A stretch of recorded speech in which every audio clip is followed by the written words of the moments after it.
దేవుని పరిశుద్ధ నామానికి స్తోత్రాలు కలుగునుగాక. న్యూ ఆలివ్ ఛానల్కి స్వాగతం. పరిశుద్ధ గ్రంథములో నుంచి యోహాను సువార్త 2వ అధ్యాయము 7వ వచనము. యేసు ఆ బానలు నీళ్లతో నింపుడని వారితో చెప్పగా వారు వాటిని అంచుల మట్టుకు నింపిరి. ఈ లేఖన భాగమును ధ్యానిస్తున్నప్పుడు ప్రభువైన యేసుక్రీస్తు మొదటిసారి సూచక క్రియ చేస్తున్నట్లు చూస్తున్నాం. వివాహంనకు పిలువబడ్డాడు. ఆ వివాహపు విందులో ద్రాక్ష రసము అయిపోతున్న సమయంలో తల్లి అయినటువంటి మరియ యేసుక్రీస్తుల వారిని అడుగుతూ ఉన్నారు. ఆ సమయంలో ప్రభువైన క్రీస్తు ఈ లేఖనాన్ని చెప్తా ఉన్నాడు. ఆ బానలు నీళ్లతో నింపుడి అని తెలియజేస్తున్నారు. కాబట్టి అక్కడ ఉన్నటువంటి విందు పరిచారకులు ఆయన మాటకు లోబడి నమ్మకముతో ఆయన చెప్పిన మాటకు లోబడ్డారు. ఆ బానలు 6 రాతి బాణములు నింపబడ్డాయి. యూదుల శుద్ధీకరణ ఆచారం ప్రకారము ప్రతి విందులో ద్రాక్ష రసము కలిగి ఉంటారు. ఒకవేళ ద్రాక్ష రసము గనుక అయిపోతుంది అనంటే విందు యజమాని అవమానంతో కృంగిపోవాల్సిన పరిస్థితి వస్తుంది. కాబట్టి అక్కడ విందు యజమానికి తెలియదు, కానీ అక్కడ ఉన్నటువంటి పరిస్థితులను బట్టి యేసుక్రీస్తు ఆ బానలు నీళ్లతో నింపుడని తెలియజేస్తున్నాడు. అయితే పరిచారకులు అంచుల మట్టుకు బాన నిండితే ఒక్క చుక్క కూడా చోటు లేదు. అనగా వారు నమ్మకముతో ఆ బానలను నీళ్లతో అంచుల మట్టుకు నింపారు. నింపబడిన తర్వాత ఆ నీరు ద్రాక్ష రసముగా మార్చబడింది. కాబట్టి మన బాణాలు, మన హృదయాలను దేవుని ఆత్మతోనూ సత్యముతోనూ ఆరాధించాలి.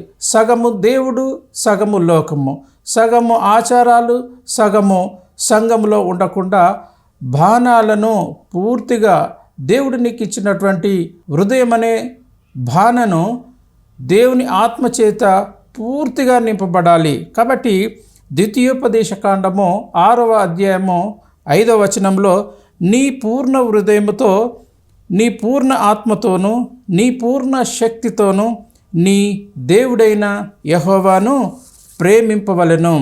కాబట్టి నీ బాణాలో, నా బాణాలో, మన అందరి బాణాల్లో ఇంకా సగము లోకము, సగము దేవుడుగా కలిగి ఉన్నట్లయితే ఇప్పుడే లోకము నుంచి వేరై మన బాణాల్లో పూర్తిగా ఆత్మతోనూ సత్యంతోనూ ఆరాధించే వారముగా ఉండాలి. అప్పుడే పూర్తిగా దేవుని వాక్యముతో నింపబడతాం. అప్పుడే ద్రాక్ష రసంతో నింపబడతాం. అప్పుడే దేవుని దీవెనలు పొందుకుంటాం. చివరిగా యేసు క్రీస్తు తెలియజేసిన రీతిగా అంచుల మట్టుకు నింపుడని చెప్తా ఉన్నప్పుడు ఆ పరిచారకులు నమ్మకానికి పరీక్ష అన్నట్టు చూస్తున్నాం. నమ్మకము అంటే అర్థం కాకపోయినా విధేయత చూపించడమే. విధేయత కలిగి ఉన్నారు. నీళ్లను రాతి బాణాల్లో నింపుతా ఉన్నారు. ఒక్కొక్క రాతి బాణాలో 80 లీటర్ల నుంచి 120 లీటర్ల నీరు ఉంటుంది. 6 రాతి బాణాలు నింపారు. ఎప్పుడైతే ప్రభువైన క్రీస్తు పరిచారకులకు నీటితో నింపుడని తెలియజేసినప్పుడు వారు నమ్మకంగాను యథార్థంగాను విధేయత చూపి ఆ 6 రాతి బాణాల్లో నీటితో నింపినట్లు చూస్తున్నాం. కాబట్టి మన జీవితాల్లో కూడా సగము దేవుడు, సగము లోకంగా ఉండకుండా మనం ముందుకు సాగాలి. ఆది కాండంలో గమనిస్తే రిబ్కా తనకున్నటువంటి ఎలియాజర్కి తన ఒంటెలకు తృప్తిగా నీటిని అందించినట్టు చూస్తున్నాం. కాబట్టి మనం సగం కాకుండా యథార్థంగా ఉండి దేవుని దీవెనలు పొందుకుందాం.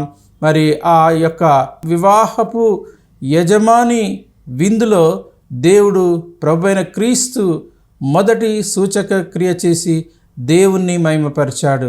కాబట్టి మన జీవితాల్లో కూడా ఇంకా ఆయనకు వ్యతిరేకమైనటువంటి కార్యాలు, ఆయనకు వ్యతిరేకమైనటువంటి ఆచారాలు ఉన్నట్లయితే ఇప్పుడే తీసేసుకుందాం.